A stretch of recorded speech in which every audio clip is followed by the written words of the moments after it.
That voice in your head. It's 2:47 a.m., and you're staring at the ceiling again.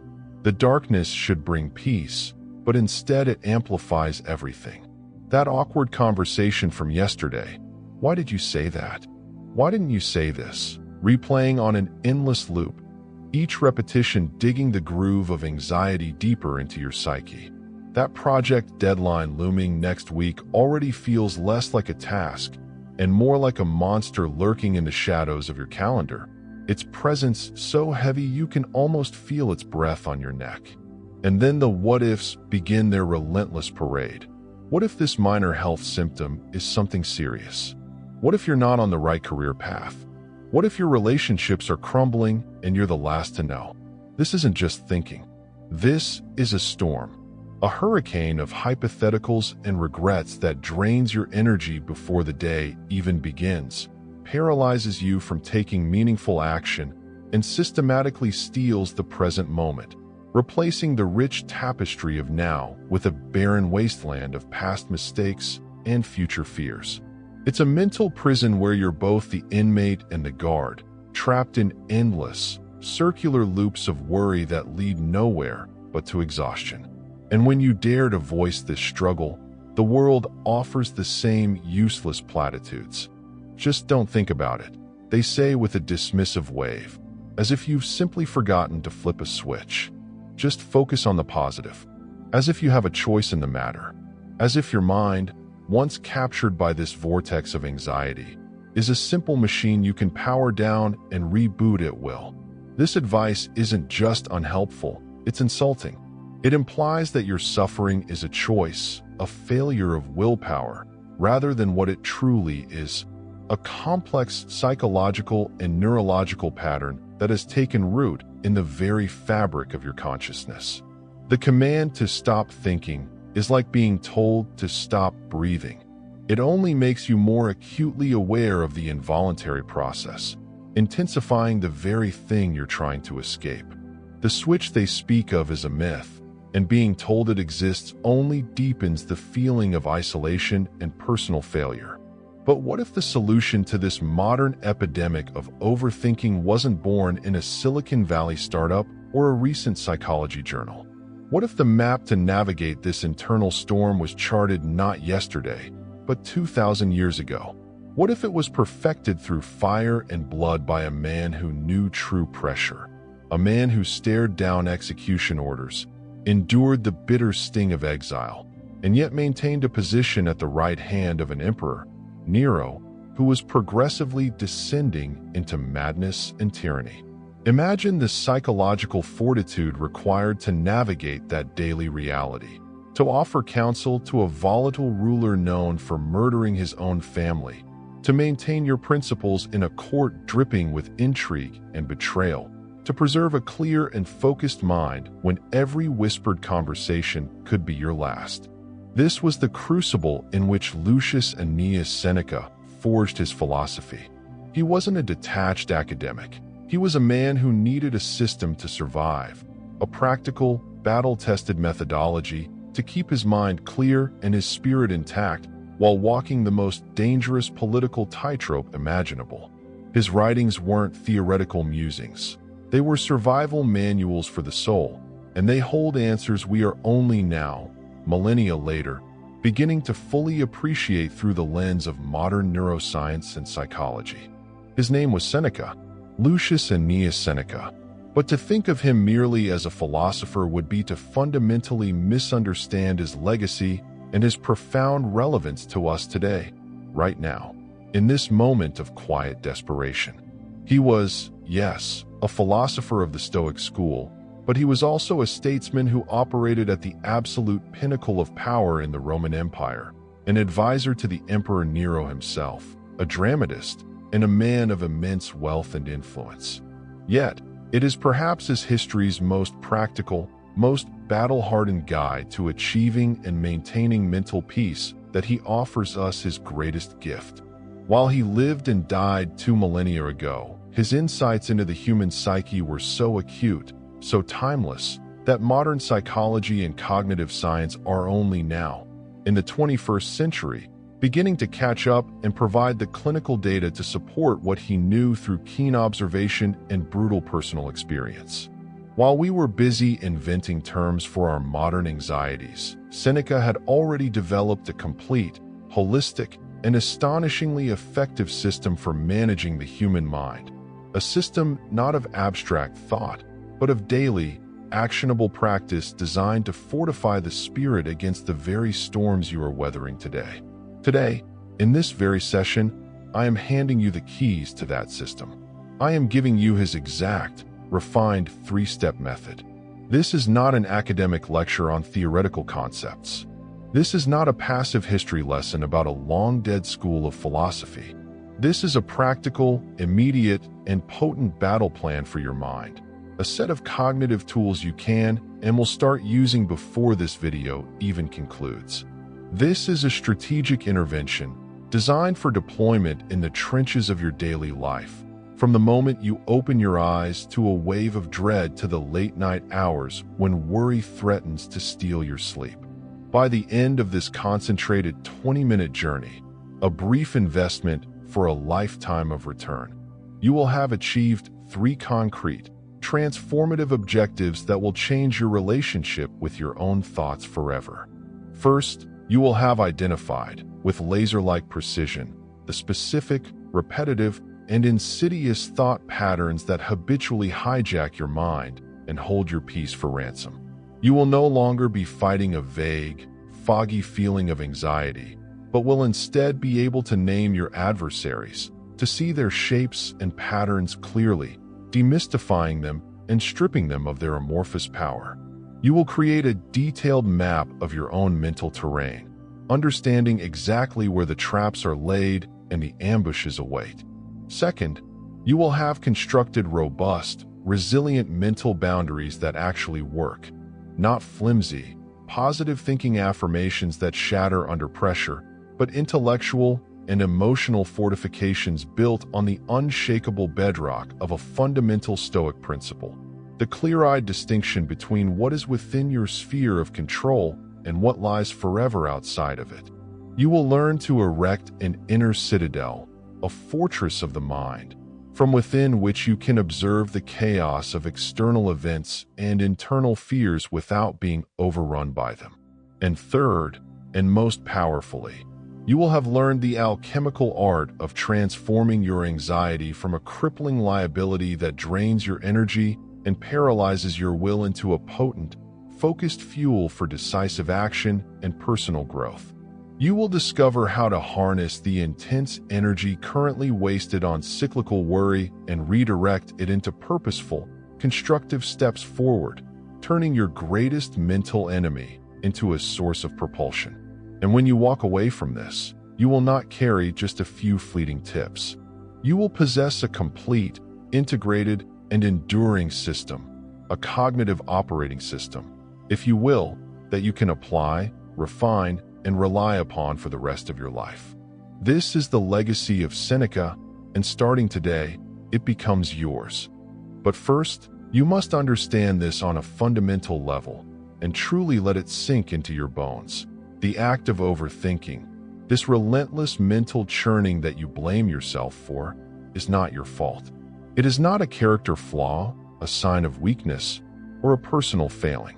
This is a crucial starting point, because the shame and frustration we feel about our own anxiety only adds more fuel to the fire. The truth is, your brain is a magnificent, ancient organ that is literally wired, through millions of years of evolution, for one primary objective: survival, not happiness. Its default setting is not contentment, but vigilance.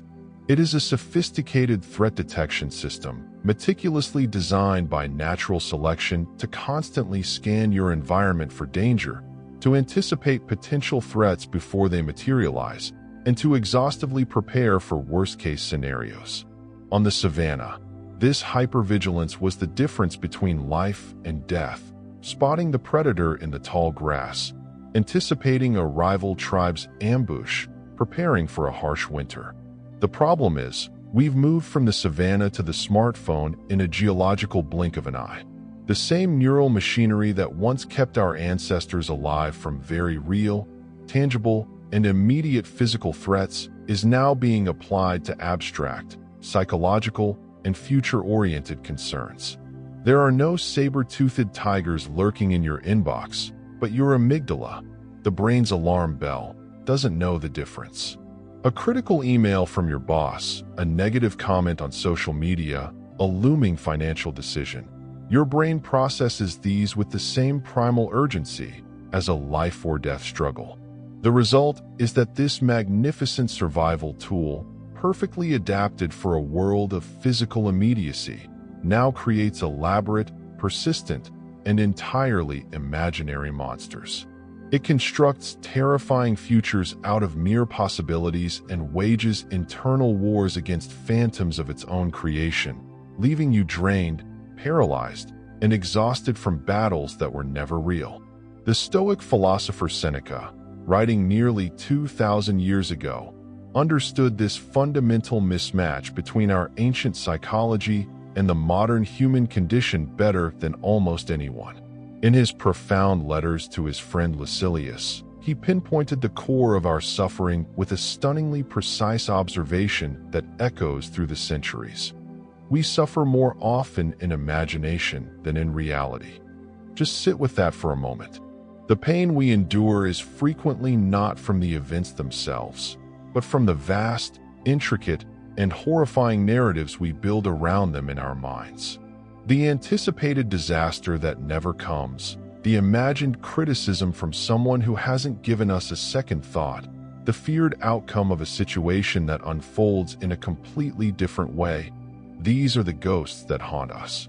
Seneca recognized that these mental phantoms, these fabrications of our own overactive threat detection system, have the power to inflict far more profound and lasting pain than the actual events of our lives. He saw that we are tortured not by reality, but by our exaggerated, catastrophic interpretations of it.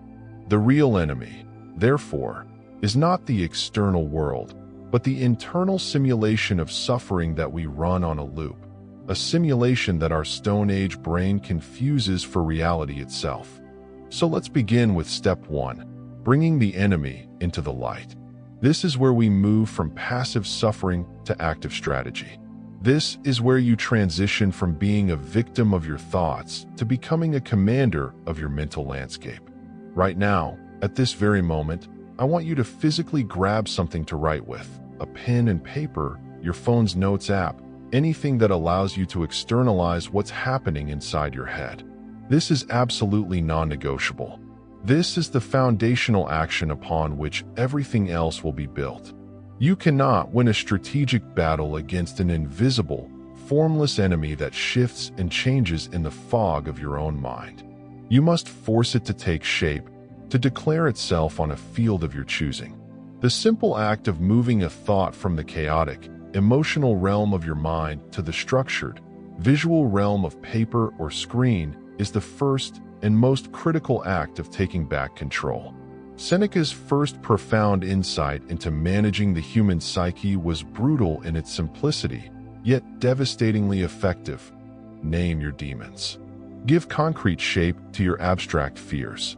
He understood that most of our corrosive anxiety doesn't live in the world of concrete facts. It exists and thrives in the vague, shadowy, and undefined realm of what if. It's a ghost that gains power from its lack of form. Your primary job in this first step is to be an exorcist of ambiguity. You must drag this spectral worry out of the shadows and into the harsh, specific light of day. You must interrogate your own fear until it gives you a straight answer. I'm going to give you exactly 30 seconds right now. Don't pause the video. Don't wait for a better time. Don't overthink the process. Just pick up your tool and write down the top 3 recurring worries that have been circling in your mind like vultures. Don't judge them. Don't analyze them. Don't try to solve them. Your only task is to capture them. Go. Now, look carefully at what you've written. Examine the words on the page or screen. Do you see it? Do you see how utterly vague, how non-specifically terrifying these worries are? They are almost certainly variations of, what if I fail? What if they don't like me? What if something bad happens? These are not problems, they are phantoms. They are the starting pistol for 1,000 different races of panic, each leading to a different imagined catastrophe. This is where Seneca would begin his ruthless interrogation. He would look at your vague statement and demand precision. If you wrote, "What if I fail?" he would ask, "What exactly do you mean by fail? Fail at what specifically? Is it failing to meet a quarterly target at work? Is it failing to be a perfect parent? Define the metric." If you wrote, "What if something bad happens?" he would press, "What specific bad thing do you actually fear? Is it a car accident? A diagnosis? A stock market crash? Name the event." If you wrote, "What if they don't like me?" he would challenge, "Who precisely are they? Is it your new colleagues? Your in-laws? An anonymous online crowd? And what exact opinion from them matters enough to rent this much space in your mind?" This process of forcing specificity is not semantic nitpicking. It is the fundamental process of disarming the warhead of anxiety. A vague fear is omnipotent and eternal.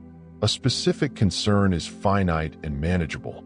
Let me show you precisely how this powerful process of specification works with a concrete, real-world example that many can relate to.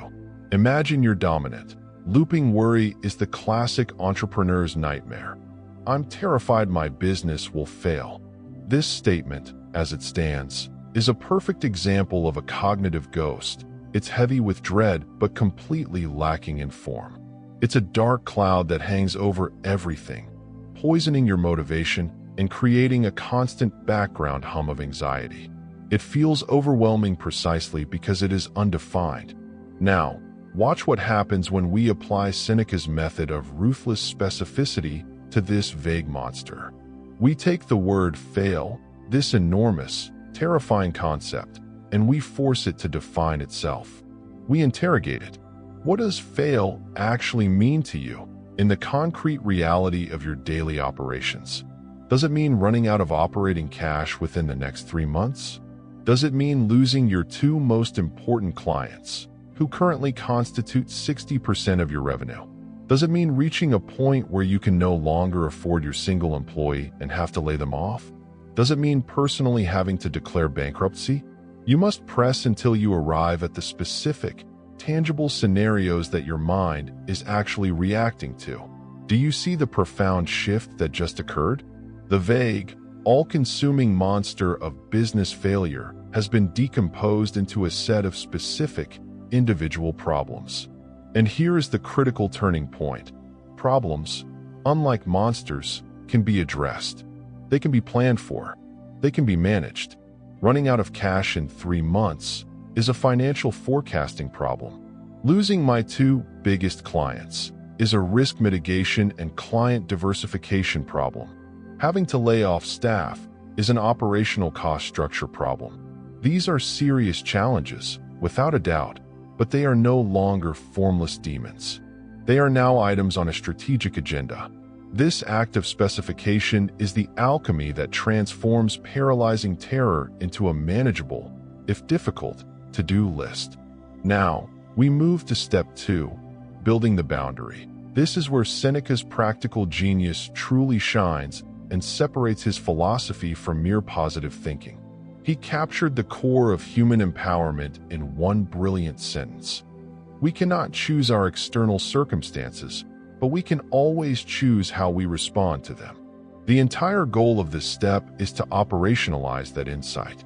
You are going to construct a mental and emotional boundary, a clear, impermeable line that will serve as your primary defense against anxiety for the rest of your life.